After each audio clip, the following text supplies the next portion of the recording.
Okay. There is a saying,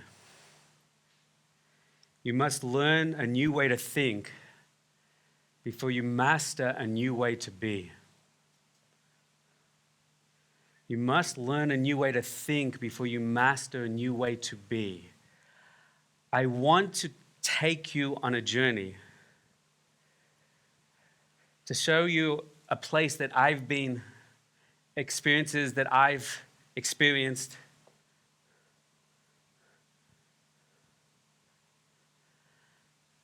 For the last decades of my life, it's been a very intense journey. And we're walking out of the forest to share some of those fruits with you. But I realize, as much as I want to take you straight to the experience, because that's so much what is needed, that is so much what's missing, that's so much what we're yearning for, that for some people we've seen when they step into the mastery program, when they step into the seminars, and such powerful things happen, such transformative things happen, the heavens open up for them, whatever happens, happens. It can be disorientating for some people, because they don't really understand what is this thing, what are they experiencing, and where is this coming from, and what is this about? We live in an extraordinary generation where tools, techniques, resources of self-transformation, of spiritual experience are pouring into the world at an unprecedented level, at an exponential rate. And I believe we have something extraordinary to add to that dialogue, to add to that conversation. And that's why we put together the mastery program. That's why we put together the seminar, these elevation teachings. But what we are doing here in the Elevation Foundation series is to give you the foundations for what we're doing. Because there's a rabbi that taught me something once. He said, Torah is so misunderstood. Judaism is so misunderstood. Because there are so many details. There is so much nuance. It's so easy to become OCD about so many of those details, and the details within the details of the legal system, of the halachic system. And so many people that can even practice that can live their lives so connected to the details, but it's possible to become so disconnected to the source. I understand so many of the pieces, but what was I building? This teacher said to me a beautiful idea. He said, you ever have, and I did, a bucket of Lego when you were young. Anyone have a bucket of Lego when they're young? I had a big bucket of Lego when I was young, with all these colors and all these sticks and all these things. And you just think it's a bunch of stuff you can build. But I remember, one time someone gave me a new thing, and it was like all these pieces, whatever, and I was taking it out of the box. And then I didn't even look at the box because the box was gift wrapped. But finally, after I opened it, then I took off the gift wrapping, and then there was this picture of a spaceship. And when you see the picture of the spaceship, then you go, oh, is that what the blocks build? Is that how it all comes together? Because those blocks, those details, these mitzvahs, whether Torah interests you or not, or religion interests you or not, or God interests you or not, that there's a vision here. And I think anyone that's not interested It's because they don't yet get how profound it is, because at best they've just seen some of the details or exposed to someone who's OCD-ly, I kind of turned that into a new form of the word, engaging in those details. But there's a picture of something that's supposed to be built. And what we want to do in Elevation Foundations is show you what was supposed to be built. And what's supposed to be built is the ultimate human consciousness. What's supposed to be built, what the Torah is there to teach us, and Kabbalah is there to teach us, and Hasidus is there to teach us, is what is the possible you? What is the full capacity of consciousness, of psychology, of the human experience? Sometimes people turn up to an Elevation event and they say, why did they come? And they say, well, because I have this block and I'm trying to get a breakthrough in my life. I've had this emotional issue. I'm after, a spiritual meditational experience. I was in India and I saw something and I want to see, does Judaism have anything to offer in that sector? I had this physical pain and a physical illness. I'm looking for a way to get healing. And people have incredible breakthroughs and opportunities open for understanding opens for them, but they're still missing a fundamental thing, which that their lives are being set, determined, what am I living for? Who am I? What can I be? There's a massive glass ceiling set on all of us by the world that we live in that says this is what you should be and this is what you could look like, and that's as good as it looks, as good as it gets. And the reason I access some of this material is because I want to get a block. I want to get over a block. I want to have a nice spiritual experience. And then I can come back to usually my mundane life experience and just kind of integrate that or not integrate it or enjoy it or disconnect for it or forget it or grab another basket and go to another seminar and fill up with the next load. But what am I building? What are you building?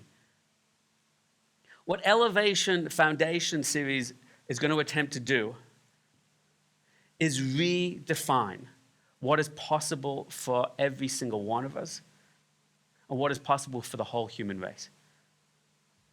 I know that sounds arrogant, or it sounds delusional, or it sounds really ambitious, and I'm going to take some keys from our tradition, from thousands of years of the Torah Kabbalistic tradition. And people think that I make things sound cool or popular, I spin things. I'm going to show you that everything I'm saying is 100% sourced, and all our sages were teaching us for thousands of years. And I'm going to put that on the table in front of you. I'm going to say, does any of this speak to you? Does any of this ring true to you? Some people will be astonished. Some people say, that's impossible. It can't possibly be. Some people say, maybe it's only for big people, but I, myself, a little person, could never attain that. Some people say, I'm just so caught in my little life, and my little blocks, and my little issues. I just make the pain go away. And you know what? That's okay, because a lot of us are dealing with a lot of pain, and it's okay to want the pain to go away. And there are tools you can learn to help the pain go away, and that's fine. But at some point, we will never evolve until we understand that the true potential we were destined to embody as individuals, as a nation, as a race, the human race. So I want to show you that. So for Elevation Foundation series that we're learning together is an introduction to understand what is possible. And there's certain steps, and I'm going to define them to you very clearly. And then once you've got that, and if that interests you, then we will continue in the mastery program, the seminars, and then we'll show you, we'll dive you down straight into the experience, straight into the breakthroughs, straight to show you how to transform your mind, how to concentrate better, how to break through that blocks, how to have profound supernatural experiences, how to develop your intuition, your creativity, how to profoundly deepen your relationships, all these wonderful, cool, awesome stuff. But now you get, what are we trying to build? Why is this good stuff? Why is it important? Besides the fact that it's cool, besides the fact that we're psychonauts, we like to explore stuff, besides the fact I'm trying to get over that block, that issue, that relationship, whatever that was, I understand more and more that some people don't like to see the big picture. They get overwhelmed by it. So those people are welcome. Bavakasha, as we say in this country. Go dive into the experiential things. But for those that are seeking to understand the big picture, who we are, what is the depth that the Torah is speaking to? What's the depth that the divine, the infinite, is motivating us to step into within our own lives, within our own history, us as individuals and us as a generation? I want to take a few sessions together to show you that map. Because when I saw it and when I felt it, I realized it was one of the most extraordinary things I'd ever experienced. And I've experienced a lot. And I hope that it will speak to some people, inspire some people, broaden your horizons. We have to broaden our horizons.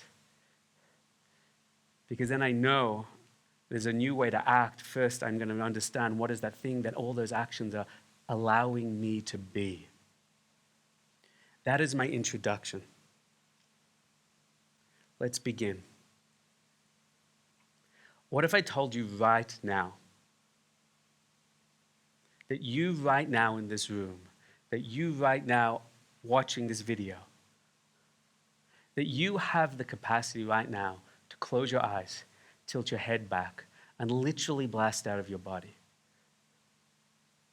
To open up into an expanse of consciousness which is beyond the limited, finite, key brain consciousness that we usually try and interact with the world with.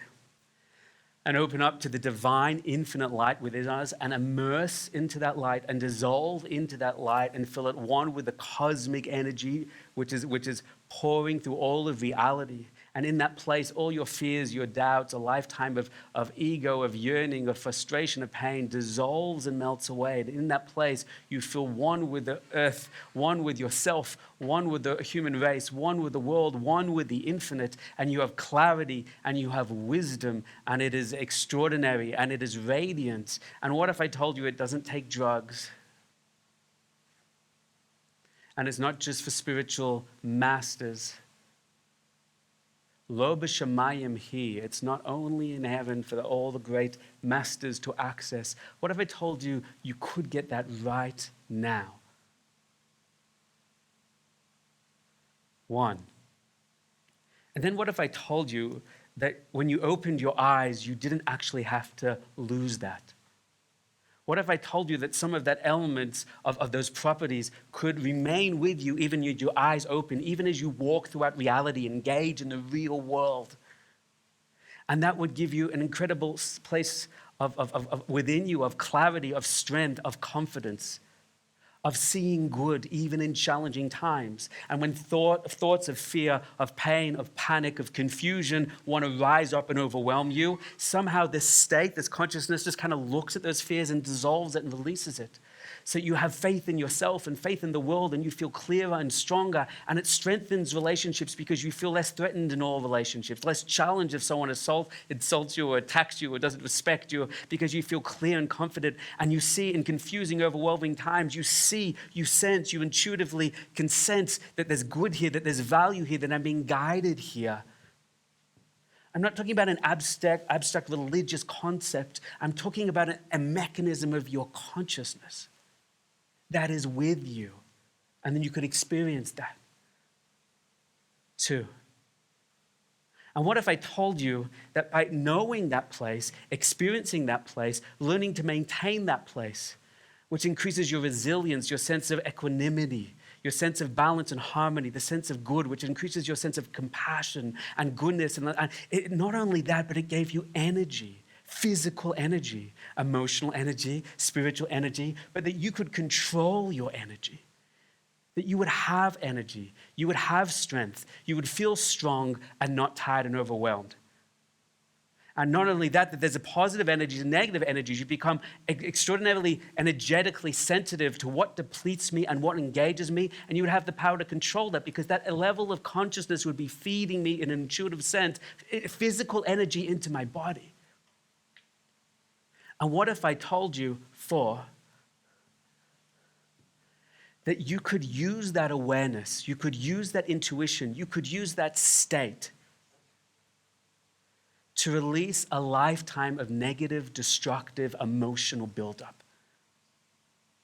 The things that we go to therapists for, and sometimes the therapy helps, and sometimes it doesn't, and sometimes the technique is good, and sometimes it doesn't, and sometimes I spend thousands of dollars in 20 years, and I can't quite make that breakthrough. What if I told you that accessing that state and accessing that light and using that intuitive state and using that Chius, you could melt away and release all the fears and all the egos and all the trauma and all the doubt and all the pain, no matter what happened in our history.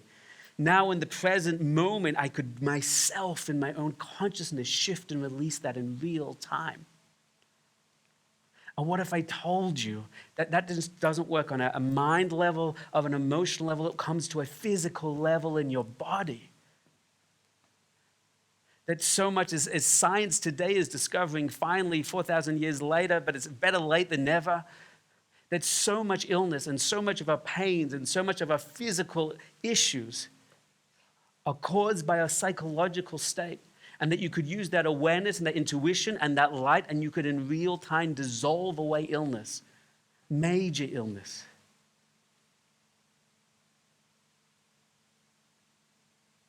And what if I told you that you don't just have to take that light down, you can take that light up, you can source into it and learn in an incredible way that many people would consider supernatural, to develop outrageous levels of intuition, of insight, to get something called guidance, which means when you're confused in life, you can resource to access source into that place and get answers to questions. Why is this happening? What should I do? That you could massively increase your capacity for creativity, for problem solving, that the idea comes to you and it's brilliant and it's perfect and it's smarter than I ever could be, and it's there in my head, and you could understand why people are going through their issues, and it will come to you. They say, where did you get that from? And you're like, there it is. It just came to me, but I could control that on cue. And if this doesn't sound weird enough to you, so then, my friends, what if I told you that you didn't just have the capacity to access that state yourself and get that energy yourself and feel that confidence and clarity and resilience and build that up, that fears and doubts and imagery that come to you, you can resolve them away with the confidence that comes from that, and not just emotionally heal yourself from trauma and emote blocks and all those things, and not just physically heal yourself. What if I told you that you could do that to other people by just binding your consciousness with theirs, that all those things you could affect in yourself, you could in real time affect those healing in others, that transformation in others, you could knock them into higher states of consciousness? What if I told you by doing that, then you develop such a profound alignment of all the dimensions, all of the levels of our consciousness, the physical, the emotional, the intellectual, the belief systems, such a profound real-time alignment, that what would happen is your consciousness would become so superpowered that what you fixed your attention on, you could cause to happen in reality. You could draw towards you that which you need drawing towards you. You could push away in your consciousness and mind alone. That's what you see needs to. And your mind would become a creative force within itself that can literally shape and sculpt your destiny. And what if I told you that wasn't just a technique or a seminar or something cool to do, but it's something you could learn to harness and access and maintain throughout every dimension of your life? Every relationship, every interaction, every point of engagement from morning to night, that was possible to maintain that light and energy, was possible to maintain that intuitive sense of goodness and value, of compassion, that inner state. It's possible to be constantly in real time healing and releasing negative destructive thoughts and negative destructive emotions. It's constantly in real time to be investing energy into my body and engaging that. It's constantly possible to actually maintain that as I'm talking to others and healing and engaging. I'm drawing out everything. I'm interacting with reality, with physical objects in space and time, including animals, including individuals, and to be shifting that power, living with that intuition, gaining that insight, connecting and transforming everything I'm interacting with, people or objects, whatever it is, and to the point where I'm elevating the whole of the world and the whole of myself at any given moment.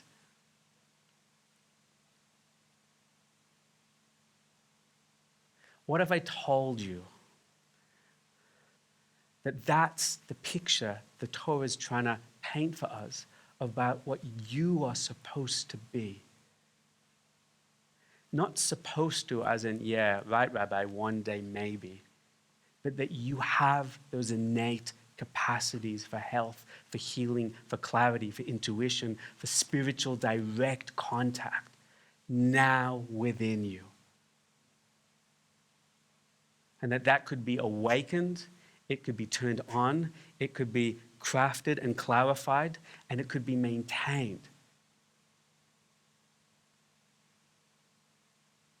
It's kind of hard to believe, isn't it? I feel like a second-hand car salesman when I pitch this stuff. And how much would you expect to pay? For now $9.95 plus postage and handling, we can send that to you. It's embarrassing to pitch it to you like that. But from the last 20 years of my life, I went on a journey. When I was 25, I had no Jewish identity at all. I certainly did not look like this. I had no awareness of Judaism. I never learned Torah. I had no Jewish friends, no Jewish identity when I was 25. Now that I'm 26, it's been a very intensive year, let me tell you. I was a film producer and director and a theater director and all these kind of things. And I was also a spiritual seeker. And I'd done all the cool stuff that nice young Jewish boys do when they don't know anything about Judaism. Whereas I did Buddhism and I did Hinduism and Sufism and I did the shamanistic thing and all those kind of lying down on the floor. Like, let's not actually go there right now. But I did those meditation retreats and I did all these wonderful, extraordinary, searching things. And if you would have told me when I was 25 that where would I find the punchline, where would I find all those things, but all taken to the next level was in Judaism, I would have said you are out of your mind. And I was blessed to be taken out of my mind because my mind was too small. I never would have conceived what the destination was I was being taken to. And I was taken to a very powerful experience over a few months. And at the end of the day, the result was go to Jerusalem and learn because you're going to find something extraordinary there. And it's definitely, I can't tell you it was a blissful experience and I can't tell you it was an easy experience. But I can tell you that for the last few years, we've taken, we've searched, and we've found.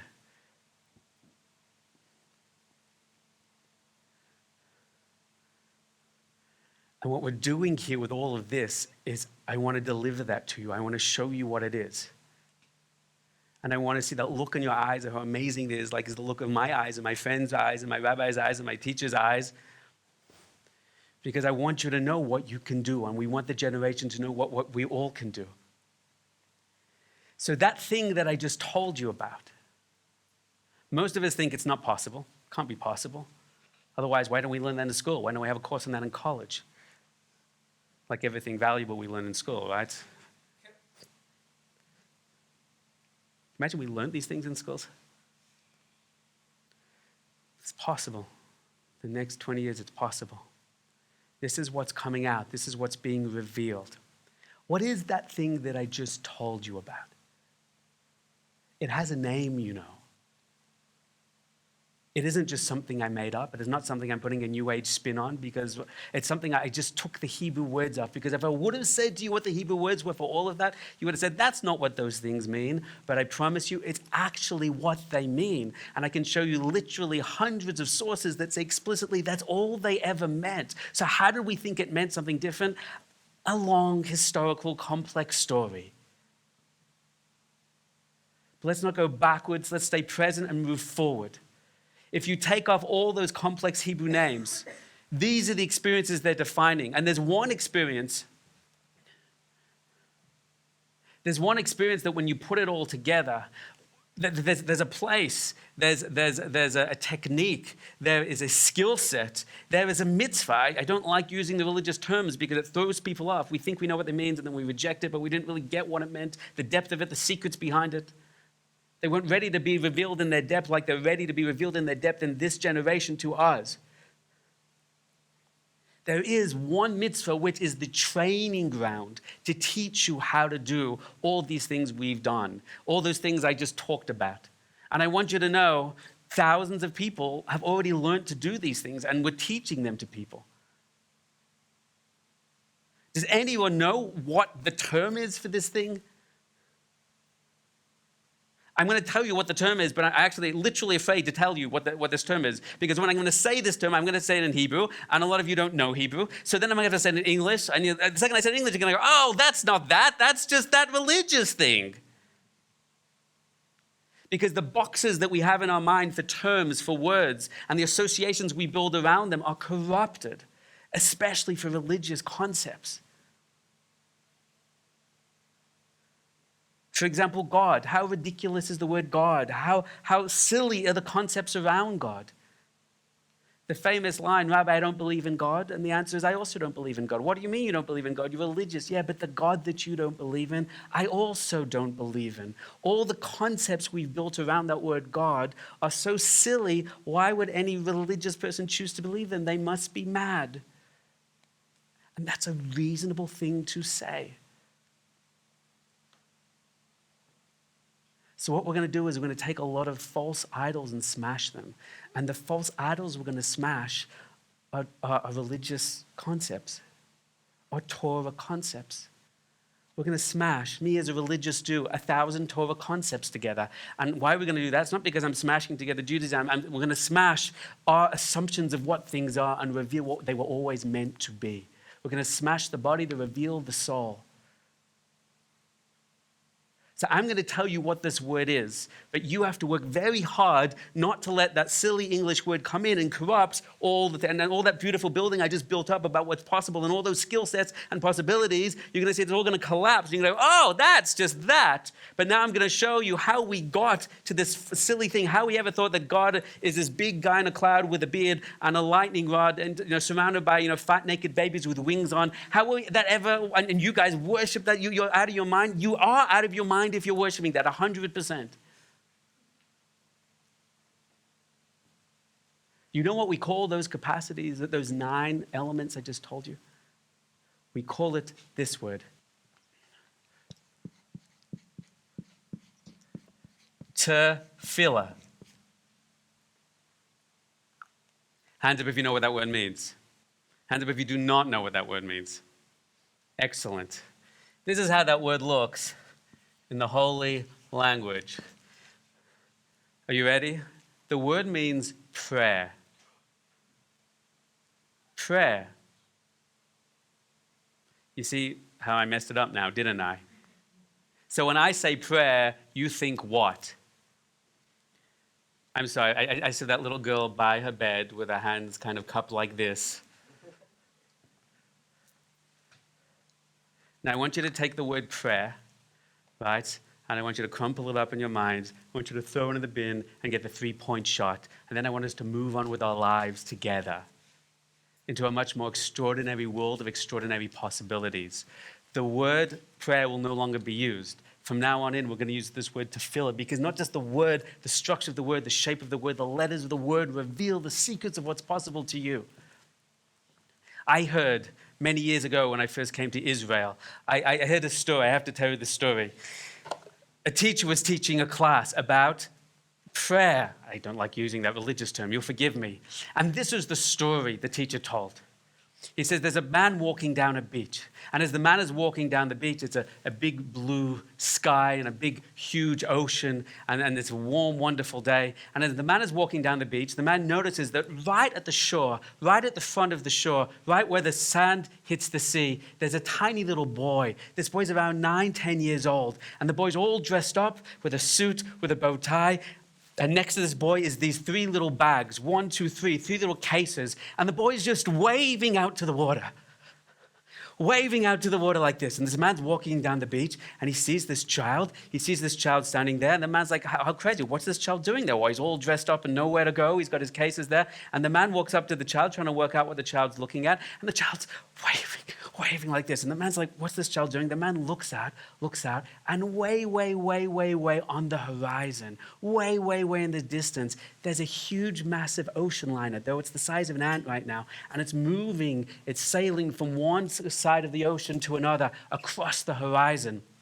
This ocean liner, and the boy is waving like he's hailing a cab. And the man looks at this poor child as if like, poor kid. He thinks he's trying to hail a cab, hail a taxi. Like, like that huge ocean liner with the thousands of people is going to like turn around and come to him. And the child is waving. And the man feels very sorry for this poor child, right? And the man walks up to the child and says, hey kid, I'm sorry I don't want to break, break the news to you. It's very bad. There's no way a boat like that size, so far away, is really going to come and, all the way over here and pick you up. And the child just looks up with the most innocent, open eyes to this man as this man is trying to ground him in reality, so to speak. Ground him down through reality is really what he's doing. And the child just looks up at the man and says, "No, you don't understand." And as the child says, "You don't understand," suddenly there's a huge sound, a huge siren, a huge horn. And it's coming from that boat. And at that moment, they both turn to look up at the boat. And at that moment, there's the captain of the ship. And he is on the bow. And he runs up to the edge and holds onto the banister. And he sees the little boy. And he starts waving back. And the boy's waving to the man. And the captain's waving to the boy. And all of a sudden, the ship starts turning towards the shore. And starts coming towards them. And the man is in shock. And the sweet, innocent boy looks up at the man and says, "You don't understand. The captain of the ship is my father." The captain of the ship is my father. When this teacher told me this story, now listen very carefully. He said, "You know what this story is about? It's about prayer." The ship is nature. The way of the world, the physical momentum, the physical energy. This is how things go. This is how nature functions. This is what science says. This is what reason says. But Hashem is our Father, Avinu Shebashamayim, our Father in the highest source spiritual world. And we are Banim Atem L'Shem Elokeichem. We are all the children of the divine, the children of the infinite. And when Hashem wants to, because he loves us, when we need something in turn to him, he's willing to change the whole course of nature, of history, because he cares for us. And that's what prayer is. Do you hear it? Now I have a confession to make. I hate this story. I mean, first of all, it's so sickly sweet, all these kind of, he's my Father in heaven. It's very nice. I get it's a nice, sweet story if you're into that kind of stuff, right? But there's something that really troubles me about this story, and I just have to get this off my chest. I mean, it's a sweet story. It's a nice story. If it strengthens you or gives you clarity, you're welcome to use it. I personally would never waste 5 minutes telling it in my own class or seminar, right? But this is what really troubled me about the story as I hear it, okay? As I listen to it at this time. What troubled me is basically everything happening in this story basically perfectly well sums up everything that's gone wrong with religion in the modern world.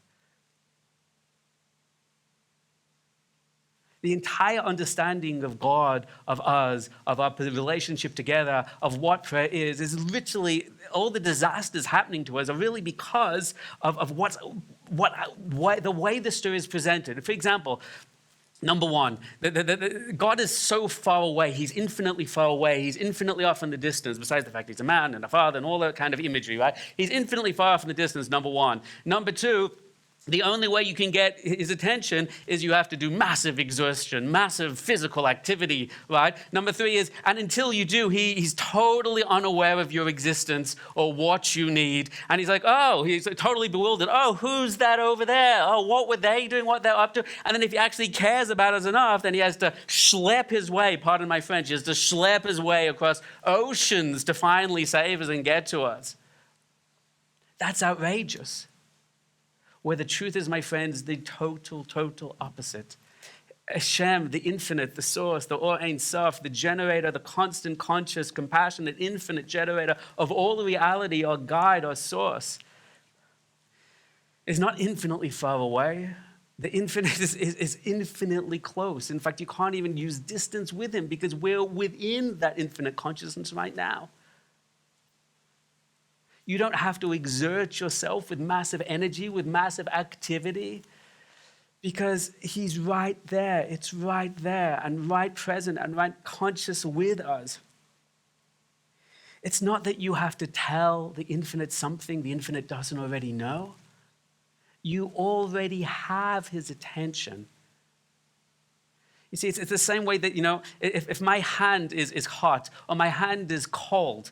So when my hand is hot and my hand is cold and it wants to warm up, it doesn't have to get my attention. Hey, you, Katz, yeah, what? I'm cold. Oh, I'm sorry, I didn't know that. Let me, right? It's an extension. It's one and the same. You don't have to get the divine's attention. You already have his attention.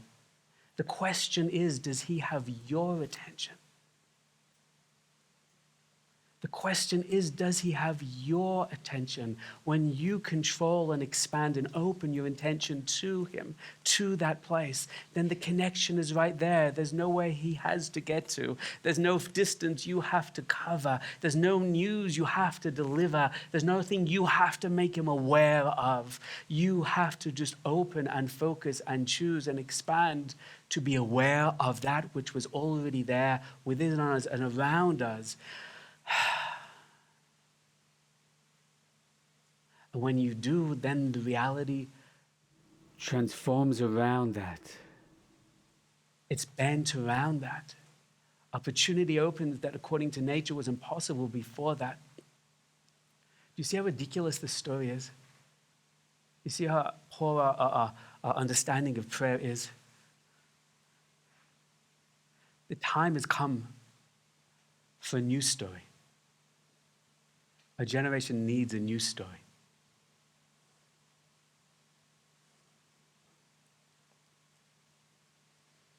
Questions? You have any questions of what we're saying so far?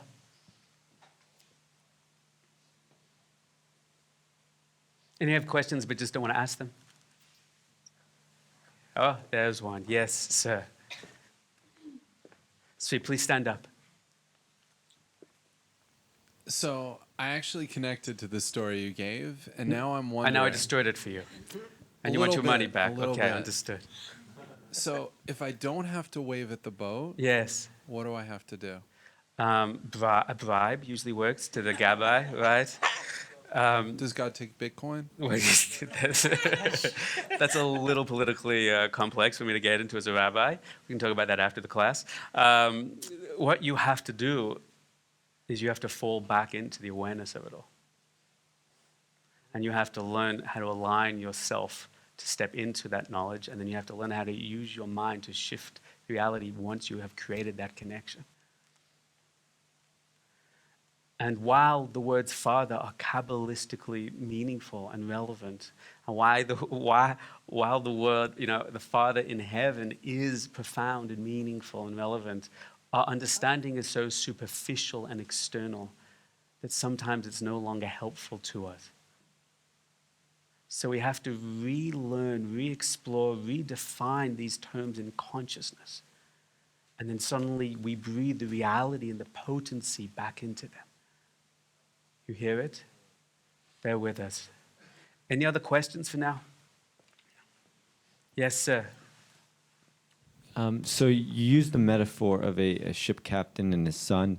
And while I haven't heard that one specifically, we usually hear a king or a prince. Oh, yeah, I know that story as well. Right, and castle. The and one about the king. Right. Yeah, or there's many walls in between you and him. From here we learn that God owns a boat and has a nice house. Right, That's as much as we've worked out so far about him. Right.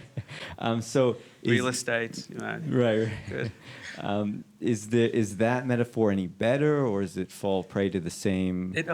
All these things, every Kabbalistic work you ever open up always begins with the same line, which is we are going to use physical forms as a way to express the depth of the experience.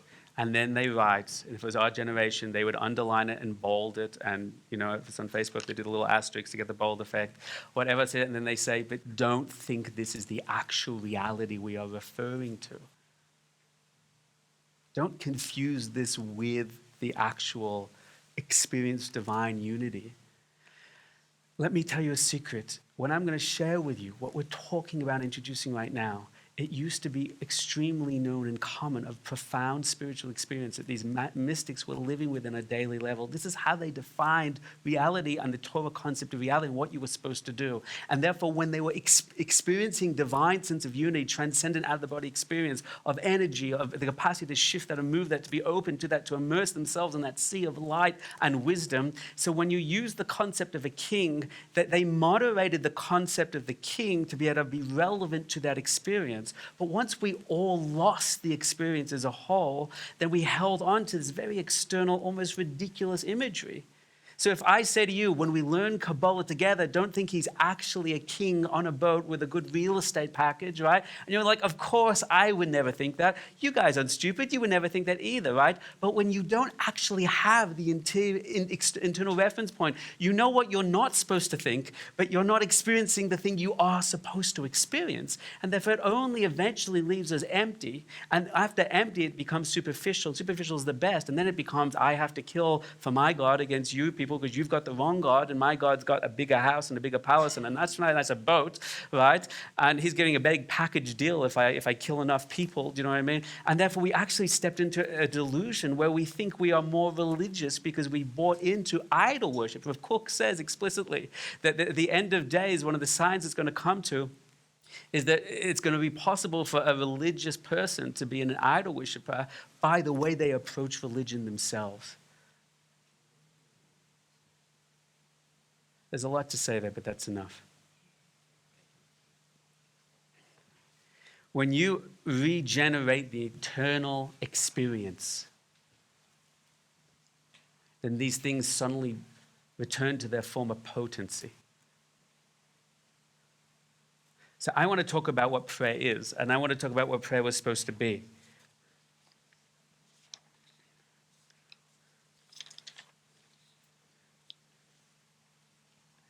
Simply put, tefillah is the most powerful tool and resource ever given to humanity. I want you to bury and forget the word prayer forever. And I want to talk about the word tefillah. It's not just a religious act for religious people. You don't need to believe in God to pray. Yes, you heard me right. You don't even have to like the concept of God to pray. You don't have to believe in God to use your intellect. You don't have to believe in God to use your heart. You don't have to believe in God to use your hand. Prayer is simply the full spectrum experience of mastery of every dimension of your consciousness and all its faculties in the full spectrum used and harnessed together to step into the full experience of what it means to be human and a supernatural being. Supernatural being because we are supernatural beings. Really, we have incredible powers and capacities to do amazing things, but we've never been taught what they are and how to access them and fully turn them on. When you turn them all on at the same time, that is a mechanism called tefillah. There's a reason when I'm teaching this, I'm a little dubious in going into this whole discussion. I want you to know. Is this a class for religious people? Is this a class for, I hate using the word secular, what is religious, what is secular? These are nonsensical terms, right? They also are idols that we need to destroy and rebuild something real and relevant and potent, okay? But whatever you consider yourself as a human being on any kind of spectrum, the second I start talking about prayer or tefillah, so that's not a class I'm into. I may be into mindfulness or consciousness. I may into be psychology or self-development. I may into understanding Kabbalah, but this idea itself, I don't understand what it means. So what I'm trying to allow you to see, and this is what I want to show you, teach you how I developed a little of this curriculum. Because I think that will inform the challenge we're having educationally and why. But what I'm going to say is that this is relevant for every human being who's seeking to master their own mind and master their own life. One of the things I noticed as a Torah Jew on a Torah Jewish journey is that there's this commandment every day that we do in the Torah Jewish world, and it's called prayer, tefillah. And we do it 3 times a day. And when we do it 3 times a day, we read from a formal Hebrew prayer book.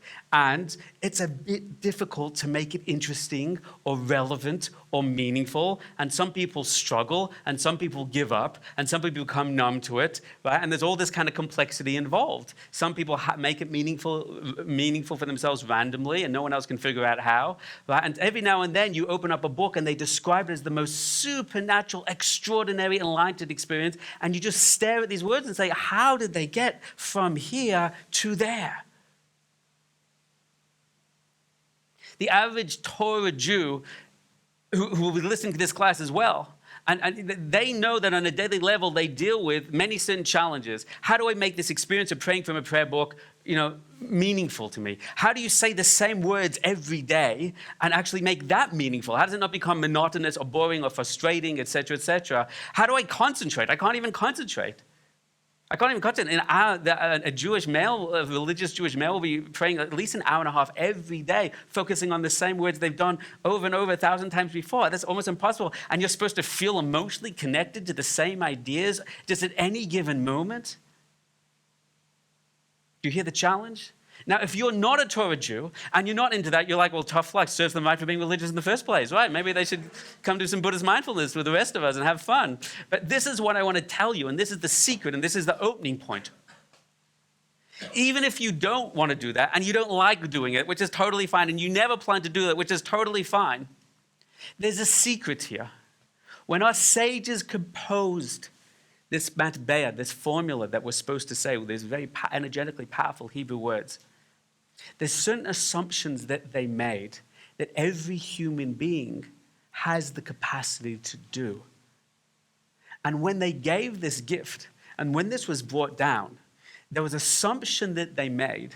And the assumption that they made is that you have the capacity for perfect concentration. Perfect concentration.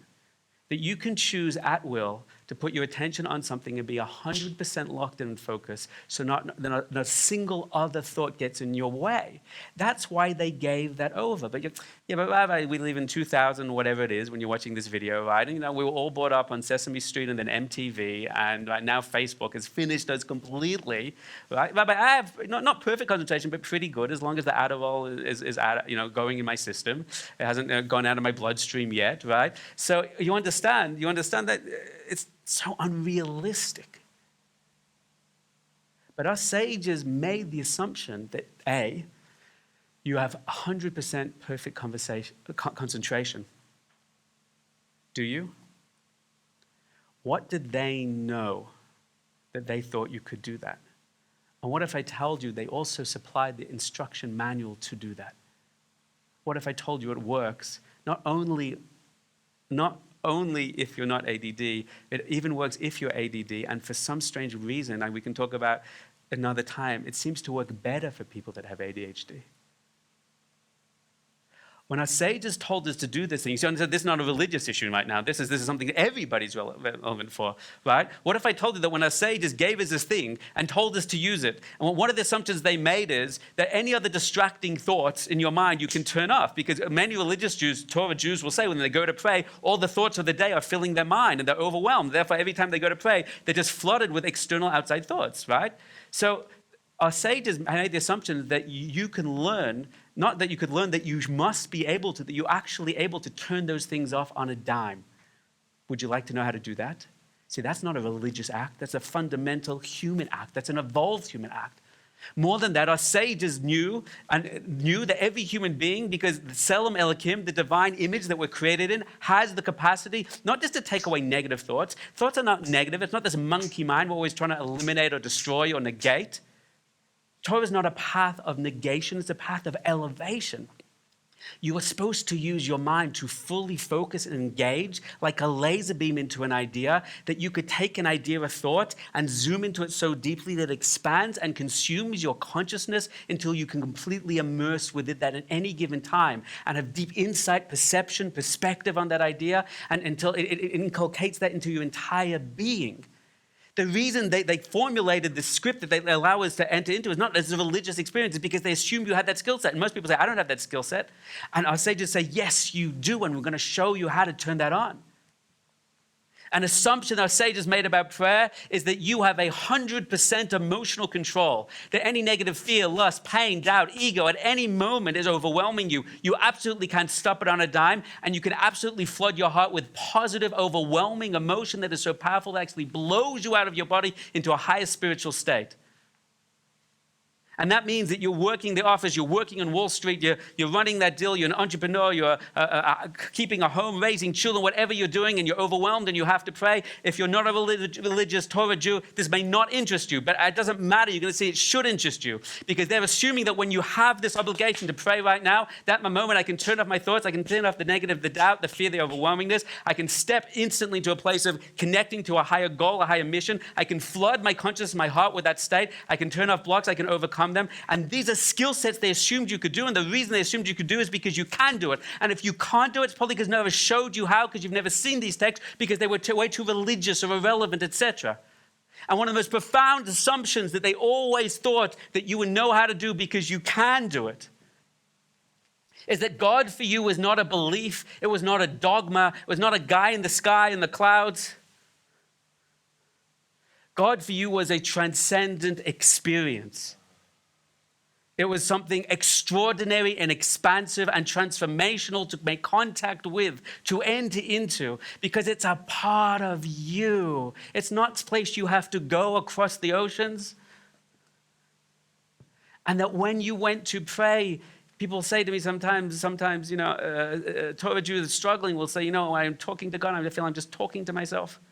Go out to a forest. Rav Nachman says amazing things. Go to a forest and connect with the energy, the consciousness of the trees and the animals and allow that to help your prayer. They say, I'm talking, but I'm really talking to myself. You are talking to yourself. Because the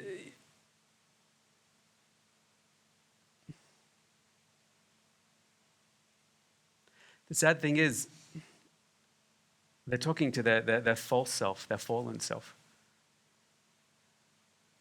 Their true self is one with the divine, is one with the infinite. And when you learn to access that state, then you're talking beyond yourself. And it's a dialogue. It's a dialogue. You get what I mean by a dialogue. There's an answer that comes back. But who does that? These are the skill sets that is assumed that you knew how to do.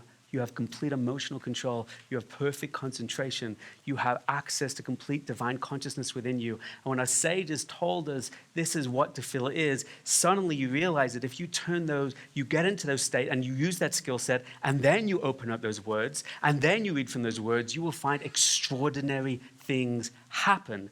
But what's missing, what is the problem? The problem is that we're using the words. You know what the problem is? I was going to say, we're using the software without the hardware. We're using the software without the hardware.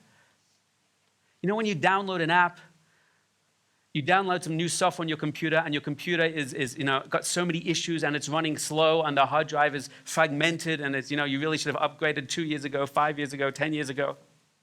And therefore, you download something new, and it hardly runs, and it's buggy, and it stalls, right? So you say, that this software is terrible, this app is terrible. But it could be the app is fine, and the software is fine, but your computer is too slow.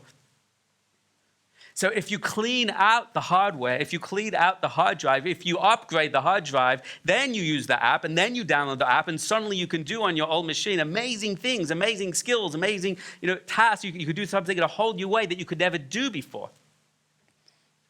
The problem is not the prayer book. The prayer book is the software. What we want to teach you in Elevation, this is not a class, how do you pray better for Torah Jews? How do you make it more meaningful? Give me deeper interpretations of the words. Give me better explanations. What is tefillah? What's it about? That never makes us pray better as Torah Jews. It makes it's nicer, the more understanding, and a few minutes later, I'm back to where I was before. What Elevation wants to give you is not another software download, but a hardware upgrade. What we are going to attempt to do in Elevation, in the mastery program, in the seminars, what we're attempting to do is break down the map of human consciousness, the map of human potential. There are 7 or 8, depending on how I feel on the day, different core parts, core faculties of human consciousness. If you know what they are, if you know how they work, if you know how to control them, you can do extraordinary things. So what we want to do is we want to map out human consciousness, and we want to show you how you can transform it and affect it and work with it and teach you the skill sets to use it in an unprecedented way. And when you do that, you realize then you can take the Hebrew prayers, if that interests you, and you can plug them in and turn them on, and then you have new skill sets, new capacities that you never had before. So I'm not really here to teach people about prayer. But I'm going to use the mechanism of prayer, the reference point of tefillah, as a launch point for everything we're going to do in Elevation, because the way you pray is the way you live. And the way you live is the way you pray.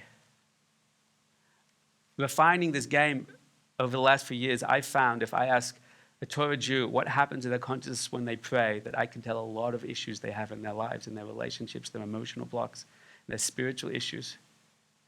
Because what prayer is, what tefillah is a perfect microcosm of all the skill sets you need to function at your full human capacity.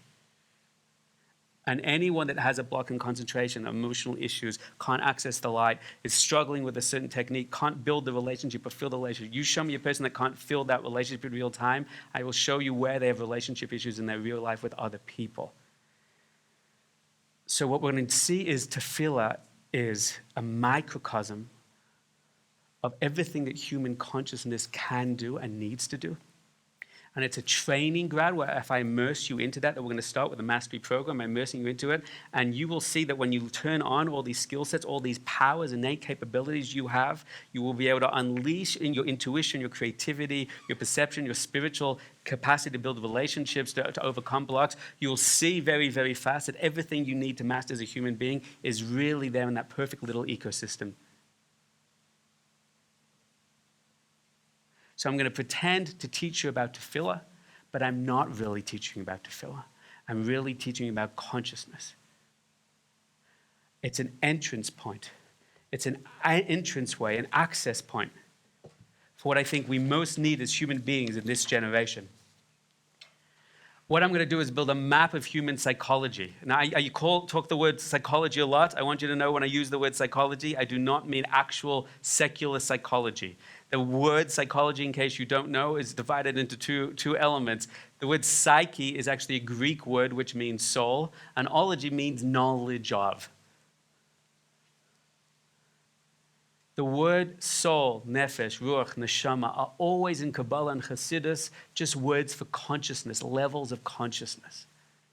So our mechanism, our MO in elevation, is the way we're going to show you how to attain all these incredible skill sets is first map at the beginning of the Elevation Mastery 1, the first series. Then what we're going to do is break down all your human consciousness into all the elements. Once you understand those elements, you'll be empowered to use yourself and consciousness in your mind in a way you didn't imagine possible. And all of self-development will now be in your hands, because everything that happens within the full bandwidth of human experience, you'll understand what is happening to me, where it's sourced within me, and you'll have the power and the wisdom and the knowledge to be able to shift that and transform yourself through that.